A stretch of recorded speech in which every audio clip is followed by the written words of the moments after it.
लेकिन जिस्म किस पर्पज से दिखाया जा रहा है उससे फर्क पड़ता है, बहुत फर्क पड़ता है। खमागणी, मैं हूं शोभा पाटी। आज का समय बहुत एडवांस है, लेकिन एक डिफरेंस आप लोगों के सामने रखना चाहती हूं। आप खुद इस चीज में निर्णय करेंगे कि क्या सही है क्या गलत। आज समय बहुत तेज रफ्तार से आगे बढ़ रहा है। बहुत सारी बेटियां स्पोर्ट्स खेलती हैं, हर क्षेत्र में खेलती हैं, ओलंपिक तक चली गई हैं और वहां से हम लोगों को गर्वित भी महसूस करा के वापस आई हैं। गोल्ड भी आया है, ब्रॉन्ज भी आया है, सिल्वर भी आया है, बट बेटियों ने अपना प्रदर्शन किया है वहां पे। जब बेटियां स्पोर्ट्स खेलती हैं, जिस्म उनका भी दिखता है, जिस्म का प्रदर्शन उस समय भी होता है। कुछ बेटियां मॉडलिंग के नाम पे फैशन शोज में जा रही हैं, जिस्म उनका भी दिखता है। लेकिन पर्पस क्या है, किस पर्पस से जिस्म प्रदर्शन हो रहा है, इस पे फर्क पड़ता है, बिल्कुल पड़ता है। कोई अगर आवाज उठाना नहीं चाहता, कोई बोलना नहीं चाहता, डजंट मैटर, बट जिनको चुभती है वो बोलेगा मुझे चुभती है, क्योंकि ये हमारे देश की बेटियां हैं, ये हमारे देश की वो आबरू हैं, वो गर्व हैं जो शायद सौभाग्य वालों के घर में जन्मी जाती हैं। लेकिन न जाने कैसे कुछ निकृष्ट सोच के लोगों की सोच की वो लड़कियां शिकार हो जाती हैं, जिससे अपनी पूरी जिंदगी को दांव पे लगा देती हैं। स्पोर्ट्स में जब बेटियां जाती हैं वो बहुत शॉर्ट कपड़े पहनती हैं, बहुत शॉर्ट्स जो हैं शॉर्ट्स पहनने पड़ते हैं उनको। आप कबड्डी में देख लीजिए, आप बैडमिंटन में देख लीजिए, आप टेनिस में देख लीजिए, आप स्विमिंग में देख लीजिए, एथलेट को देख लीजिए, सबको। कुछ एक हैं उनमें बड़े पहनने सकते हैं, क्रिकेट वगैरह हैं, बाकी अदरवाइज बहुत छोटे कपड़े पहनने पड़ते हैं। लेकिन उसके पीछे उद्देश्य क्या है, किस पर्पज से उन्होंने इतने शॉर्ट कपड़े पहने हैं। लाखों की भीड़ बैठती है वहां पे उसकी अंग प्रदर्शन को नहीं देखा जाता है, वहां पे उनकी मेहनत को देखा जाता है। वहां पे ऐसे गलत कमेंट नहीं आते। हालांकि कुछ एक होंगे वहां पे, कुछ एक निकृष्ट सोच के लोग बैठे होंगे, उनका मैं नहीं कह रही हूं, लेकिन जो आज पूरा विश्व उनको देख रहा है तो गर्वित महसूस कर रहा है। लेकिन कुछ बेटियां फैशन शोज के नाम पे, फैशन के नाम पे, ट्रेंडिंग के नाम पे, पता नहीं और किस किस के नाम के ऊपर जिनकी प्रदर्शनी हो रही है। बुरा लगता है, बिल्कुल लगता है बुरा, क्योंकि उसके पीछे उद्देश्य क्या है। उनके पीछे उद्देश्य है कि मैं अट्रैक्टिव लगूं, मैं सुंदर लगूं, लोग मुझे मुड़ मुड़ कर देखें। तो देखते हैं लोग मुड़ मुड़ कर, बिल्कुल देखते हैं उनको। तो आप सोचिए कि वो बोलते क्या हैं। और जब ऐसे कमेंट आते हैं तो फिर हमारी जैसी नारियां जो मां बन गई हैं वो ये कहते हैं मेरी बेटी की टीज हो रही है, मेरी बेटी की जो है, मेरी बेटी के ऊपर कमेंट किए जा रहे हैं, बदतमीजी हो रही है। आप सोचिए कि वेस्टर्न कल्चर हम लोगों ने अपनाया, इट्स ओके, अपना अपनी सोच है, कोई बात नहीं। लंदन से, पेरिस से, अमेरिका से, एवरीवेयर, विश्व के हर कोने से लोग यहाँ पे आते हैं। फॉरेनर्स यहाँ हमारे इंडिया में आते हैं। कभी आपने देखा है उनको इस तरह से बदतमीजी से कपड़े पहनते हुए और इतनी वाहियात किस्म के कपड़े पहने हुए? वो प्रॉपर वेस्टर्न लुक है। वो जींस डालती हैं, टी शर्ट डालती हैं, फ्रॉक्स भी डालती हैं, लेकिन जब वो चलती हैं उनके अंदर आप कॉन्फिडेंस देखिए।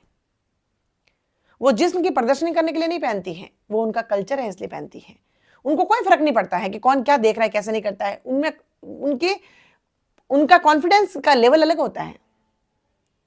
हमारी बेटियां, बहुत सारी बेटियां सोशल मीडिया के ऊपर या और भी कहीं पर भी आप देखिए, आजकल तो कॉलेजेस में कहीं पर भी जो कपड़े पहन रही हैं वो देख के कभी हम लोग सोचने पे मजबूर हो जाते हैं कि वो किस पर्पज से पहने गए कपड़े हैं।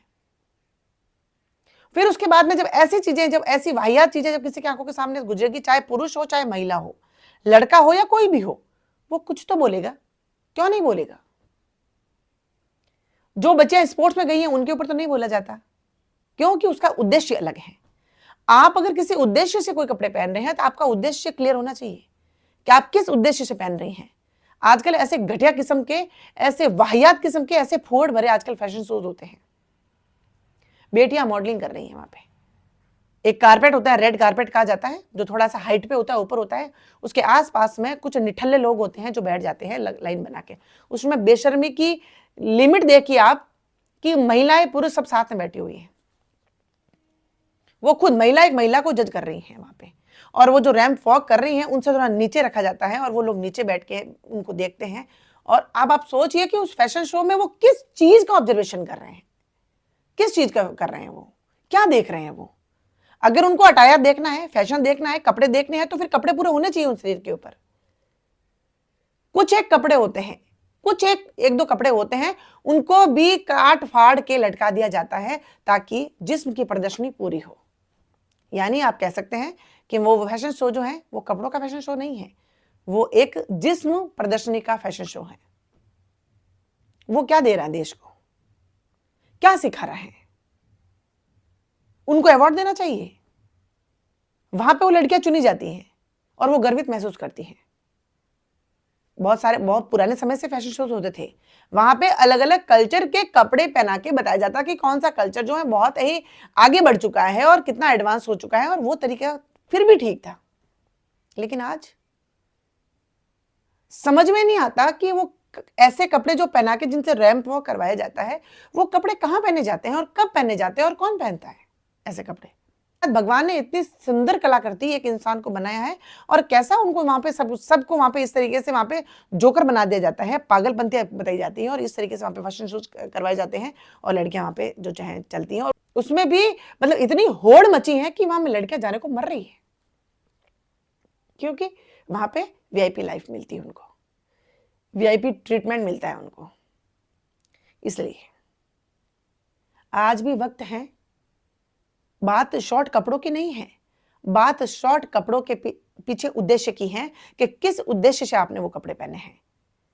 और जब उसके बाद में फिर कमेंट आते हैं, फिर आपको कुछ कहा जाता है तो फिर कहते हैं हमारी टीज हो गई है। कुछ कानून बने हैं, उन कानून का सदुपयोग करना सीखें बेटियां। जिंदगी दी है भगवान ने, उसको निखारिए। सुंदरता और ऐसे बेहूदगी से, ऐसी गंदगी से नहीं, अपने अंदर छुपी स्किल को, उसके ऊपर टैलेंट पे काम करके उसको निखार के बाहर लाइए, और फिर देखिए आप अपने टैलेंट के ऊपर जब काम करने लग जाएंगी, फिर आपके अटायर को कोई भी किसी प्रकार का कोई तुक नहीं देगा, क्योंकि आपका इंटेंशन गर्वित कराने वाला होना चाहिए, शर्मिंदगी महसूस कराने वाला नहीं होना चाहिए। सोशल मीडिया के ऊपर आप देखिए लड़कियों का, छोटी छोटी बच्चियां 12-13 साल की लड़कियां हैं, वो किस प्रकार के वाहियात कपड़े पहन के कितना वाहियात डांस कर रही हैं, और वहां पे स्कूलों में, शादियों में इतने गंदे तरीके से होते हैं, और पेरेंट्स खुद लगे हुए हैं क्लैपिंग करने के लिए। You all are appreciating them कि हाँ तू अच्छा कर रही और कर, वो और कपड़े उतारेगी, उसकी हद गिर जाएगी। और ये आज एक समाज बेटियों को, लोगों को सपोर्ट करता है। ये आज जो चल रहा है ना, बहुत गलत चल रहा है। कोशिश करिए कि समय रहते चीजें सुधर जाए, सही और गलत के बीच में फर्क करना सीखिए, सही चीजों को अप्रिशिएट करना सीखिए, गलत चीजों को डिनाई करना सीखिए। तब जाके सोशल मीडिया के ऊपर भी लोग जो भी करेंगे उससे पहले सोचेंगे कि क्या सही है और क्या गलत। ऑडियंस बहुत बड़ा मायने रखती हैं, फॉलोवर्स, फॉलोइंग करने वाले या फिर व्यूवर्स जो होते हैं बहुत बड़ा मायना रखते हैं किसी भी चीज को अप्रिशिएट करने में। सोशल मीडिया के ऊपर अगर कोई बच्ची अपना करियर लेके आई है और अच्छा काम कर रही हैं, उनको अप्रिशिएट करिए, लेकिन कुछ बच्चियां बहकावे में आकर कुछ गलत काम कर रही हैं तो उनको डिनाई भी करिए, और उनको सही तरीके से कमेंट लेके उनको इन चीज़ों को करने के लिए मना भी करिए। तब जाके आप उनके वेल विशर होंगे, और तब जाके इस समाज के अंदर गंदगी खत्म होगी। अदरवाइज गंदगी परम सीमा पे जा रही है और इसको कोई भी नहीं रोक पाएगा, और आज किसी के घर में तो कल आपके घर में भी बर्बादी जरूर आएगी।